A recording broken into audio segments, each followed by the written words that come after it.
of the greatest mysteries of mankind is where did we come from? Scientists and philosophers alike have pondered this elusive question and put forth many explanations. But in truth, no one really knows. Good evening. I'm Charlton Heston. In their search for answers, scientists gather evidence and develop theories based on what they observe. But sometimes evidence turns up that completely contradicts this. Footprints resembling modern man's were discovered in Texas, side by side with dinosaur tracks. Does this mean that man lived millions of years ago, at the time of the dinosaur? These 70-ton blocks were somehow transported to the Peruvian mountain temple of Ollantaytambo. The only source of this red granite is 5 miles away on the peak of another mountain. Ancient maps have been discovered which correctly depict the continent of Antarctica centuries before it was discovered by Europeans. Some claim this is evidence of a technologically advanced culture that existed before recorded history began. Tonight we'll examine these and other controversial findings to see if what we're being taught about the origins of man is supported by the evidence. We'll meet a new breed of scientific investigators who claim that the history of man on this planet may be radically different than what is accepted today. Before the 19th century, Western man looked to the Bible for an explanation of his origins. In the story of Genesis, God created man from the dust of the earth 6,000 years ago. But when man dug into the earth for answers, he found evidence that appeared to tell a different story.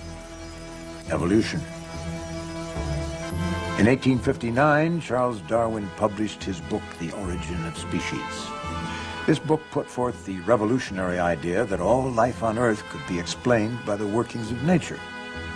Instead of a supreme being creating the diversity of life, the theory of evolution proposes that accidental changes in nature are the cause.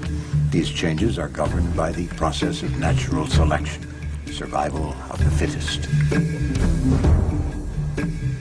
Over the past 2 centuries, archaeologists have collected bones and artifacts that suggest there's a logical sequence of evolutionary steps from ape to man. Man's earliest relatives were ape-like beings who appeared around 25 million years ago. The first of those to walk upright emerged 20 million years later. Over the remaining 5 million years, he continued to evolve, passing through various stages of development until modern man, like ourselves, emerged over 100,000 years ago. Archaeologists determine the age of artifacts by the level of strata or layer of earth they're found in. Recent artifacts associated with modern man are generally found close to the surface, while older, more primitive artifacts are in deeper layers of the ground. But sometimes artifacts are found that break all the rules. Archaeologists call them anomalous artifacts. What happens when we find a modern human skull in rock strata far beneath even the oldest of man's ancestors? In their controversial book, Forbidden Archaeology, Michael Cremo and Dr. Richard Thompson have documented hundreds of these anomalous artifacts which have yet to be explained. The basic body of evidence that we've uncovered in this book suggests that human beings of modern anatomical type have been existing for many, many millions of years into the past.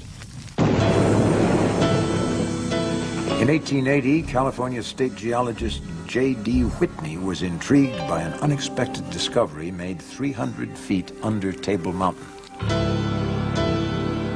While digging for gold, miners unearthed a variety of stone tools such as mortar and pestles and ladles.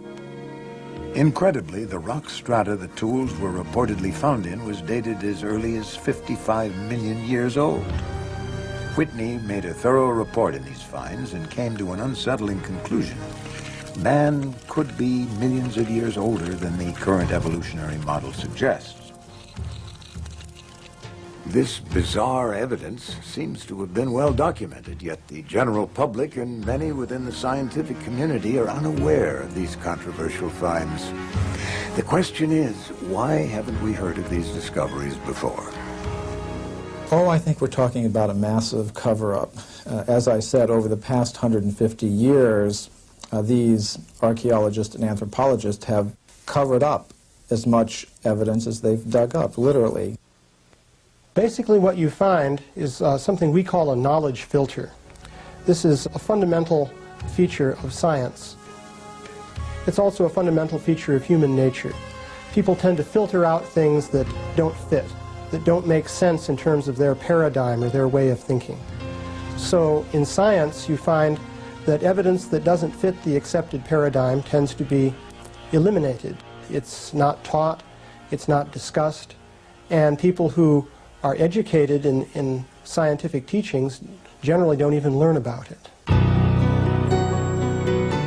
Conventional theory states that modern man originated in southern Africa around 100,000 years ago.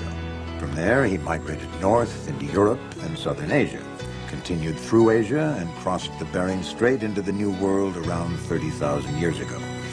He then came down through North America and finally arrived in South America around 15,000 years ago. Yet numerous artifacts have been found across North and South America that are so old they threaten to completely overturn this theory.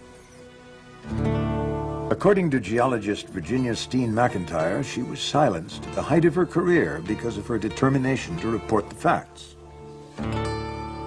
In the summer of 1966, a collection of stone tools, including this leaf-shaped spear point, was uncovered at Huayatlaco, Mexico.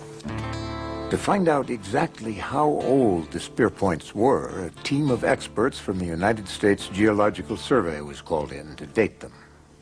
When we first began to work on the Huayatlaco site, we thought we had an old site. This was back in '66, and we thought it was perhaps 20,000 years old, and at that time that was considered a very old age for the site. We did what they call radiometric dates, which gives an actual date range, and we used two different methods to do that. One was using uranium atoms, another one was using little zircon crystals. When we finally got the dates and all the different methods we used to date it, it came out to be 250,000 years old. To tell you the truth, I would have been happy with a 20,000-year-old date. It would have made my career. It was very old for the time, but it wasn't so old that it was that controversial. People can take 20,000-year steps. They can't take steps that are over 200,000 years at one time. And I was rather naive. I thought, okay, we've got something big here, but I'm just going to stick with the date. We've got the information, we got the facts, let's get the facts out and go on from there. And I didn't realize it was going to ruin my whole career. According to Dr. McIntyre, because she stuck to the facts, all of her professional opportunities were closed off. She's not worked in her chosen field since. The site was closed and permission for further investigation was denied forever. It's not necessarily a deliberate conspiracy in the sense of some people getting together in a smoke-filled room and saying, we're going to deceive people. It's something that happens automatically within the scientific community.